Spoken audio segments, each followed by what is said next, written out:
Well, that was a hard act to follow, but I'll do my best. You'll see on the screen, Triggers for Action. That's the title of my short talk today. Triggers for Action. What's that about? Well, about caring, about our emotions, and what drives us to do what we do. So Triggers for Action is the title, and these triggers took me around the world, took me to East Africa. I settled in Tanzania for a long time, and I learned a lot of lessons from there, which helped encourage me to take on the environmental challenges in Gibraltar when we got back.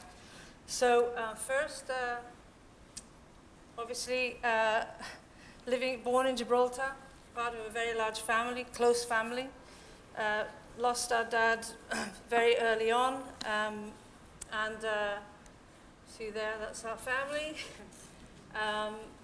Led by an amazing woman, a very caring, loving lady who cared also about issues and fermented that in us. Also in Gibraltar at the time, David Attenborough was by this time producing amazing wildlife films and inspired a lot of people my age to develop a real love for nature, for wild animals, for nature untouched by humans. In seeing Africa across the water there, growing up thinking, I wonder if one day I would be there. But from Gibraltar, the stepping stone at the time was London. That's quite a busy picture, but at the time in the late 70s, UK was going through a lot of strife, the miners' strikes, and a lot of racism, a lot of economic problems. And it was quite depressing. I got into politics, I got into philosophy, trying to find a way to understand, what people were, what society, modern society was doing. But I felt, frankly, impotent. The triggers for action that I cared about as a little girl, about nature, about injustice, about environment, were all ablaze in London, but I felt I couldn't really do much about it. So through my time in London, I met lots of amazing people and ended up traveling around the world. I traveled to Africa. I actually spent 3 months traveling through East Africa, Rwanda, Uganda, had incredible experiences, swimming with hippos, climbing the mountains of the moon, sitting with gorillas. I mean, experiences that you have to do in order to really sense how they affect you emotionally. It was absolutely amazing.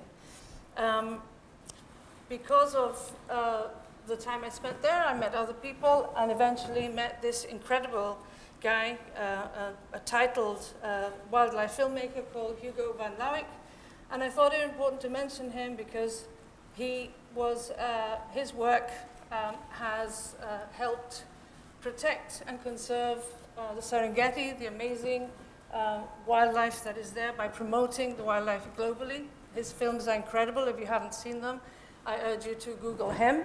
An incredible eye for beauty and for bringing out the very special in wildlife. And I know we've talked about a lot of things today. There have been amazing talks, but actually this connection that we have with nature, I think, is what rises, brings out the best in people, and his films are incredible. I was his right-hand person. He had lived on the edge of the Serengeti in a place called Ndutu. This is a place you see in the slide. His tented camp was there for 35 years. He's now passed away.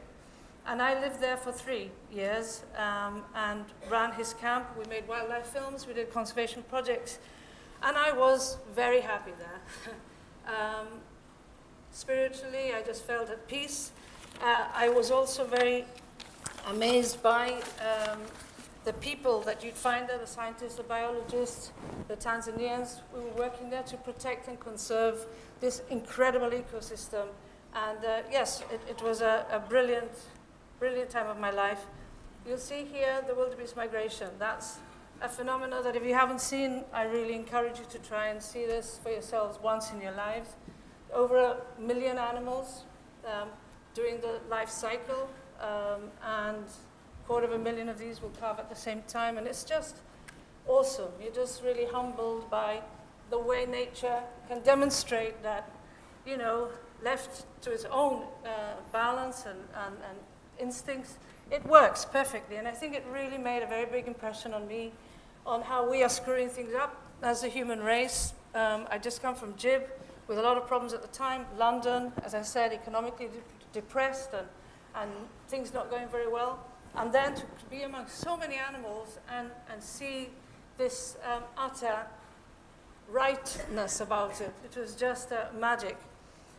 It is under pressure now, and is why I wanted to mention it. I have a few slides about the Serengeti. You'll see the way that the wildebeest migratory route operates, and you'll see at the bottom corner, you'll see at the bottom that red dot, that's where our camp was. I wanted to bring a bit of Africa in here. I'm not sure how well it's going to work, but we've got a little bit of moving pictures here, I think. Just a few seconds.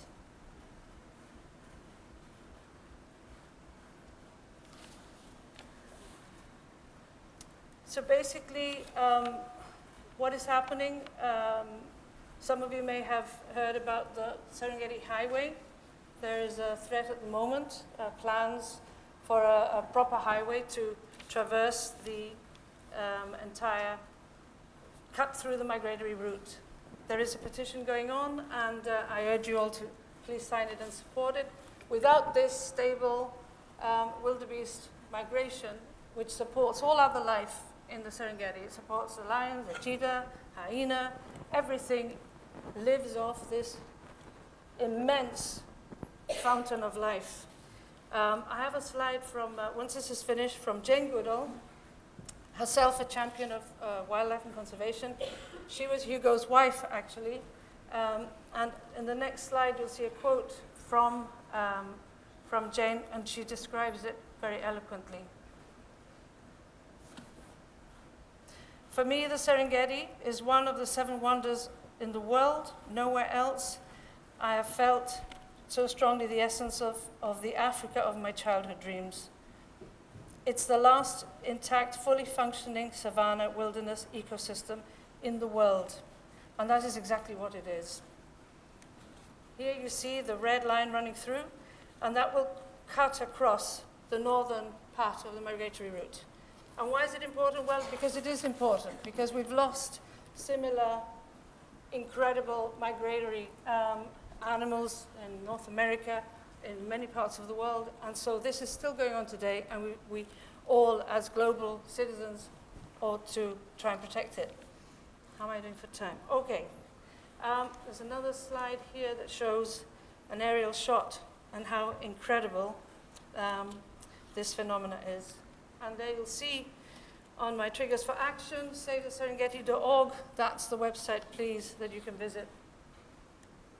Okay, part of my time in Africa, I was very fortunate to, as I said before, to work with people living their dream and talking their talk in the middle of nowhere.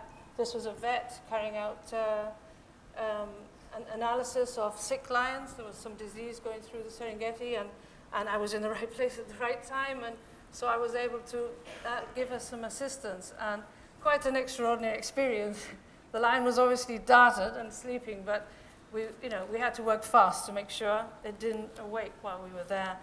But all these things bring out the adrenaline, bring out excitement, and there's almost nothing like it.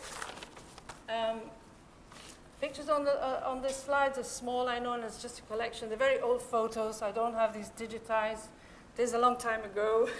But you'll see me there with Hugo. The camp that we lived in, that was my office and sleeping tent. Some of the Tanzanian crew. And this was our toilet facilities, which was a long drop and a sheeted bathroom. Not quite the Sunborn, I think you'll agree, but it did the job. One really good project that came up for me by simply being there in the right place at the right time was heading for the northwest of Tanzania in a place called the Moiwasi Game Reserve. And we were invited, myself and some other scientists, to go gathering data because there was a shoebill stork. I don't know if any of you are familiar with a whale-headed stork, the blue bird. It's like a dodo, highly endangered. And our job was to go around mapping out the area, checking for poaching camps and sightings of wildlife. The main aim was to designate the area under a Ramsar Wetland Convention to give it greater protection, and I'm glad to say that we achieved that aim. So that was amazing to be part of that.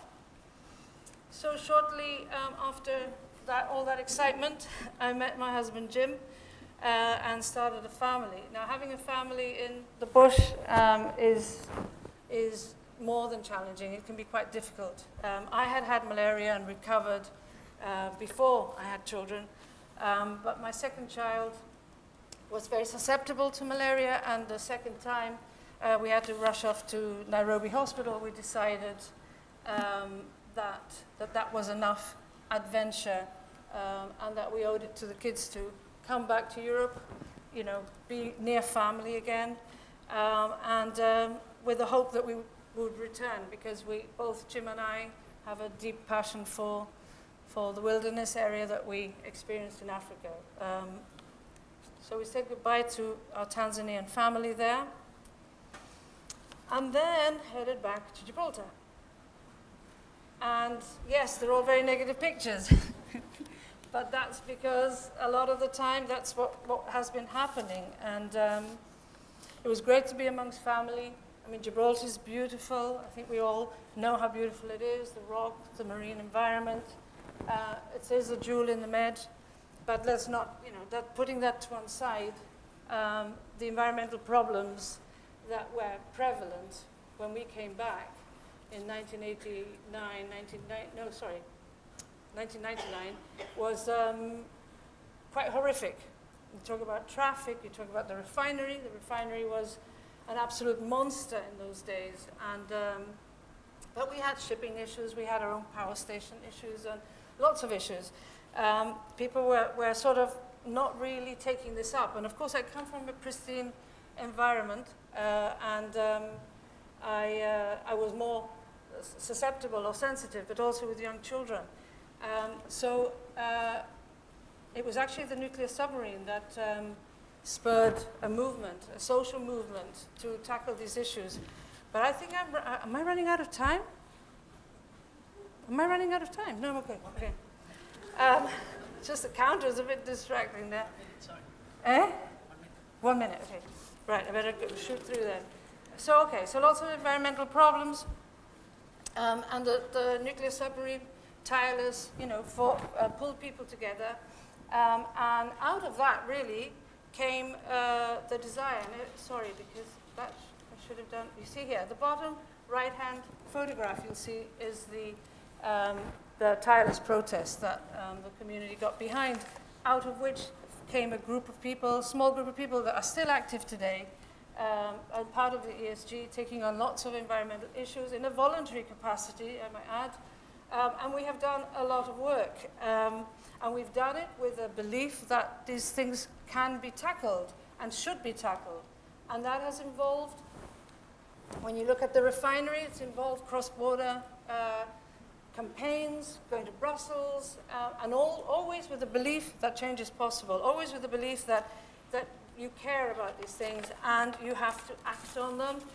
These triggers for action, that is the title of the topic, is very, very important. I think we have to listen to these within us, but also that as global citizens, whether you live in Gibraltar or Africa or anywhere, that, you know, everything that goes on around you affects your life. You have to take responsibility, and you've got to take action on that responsibility.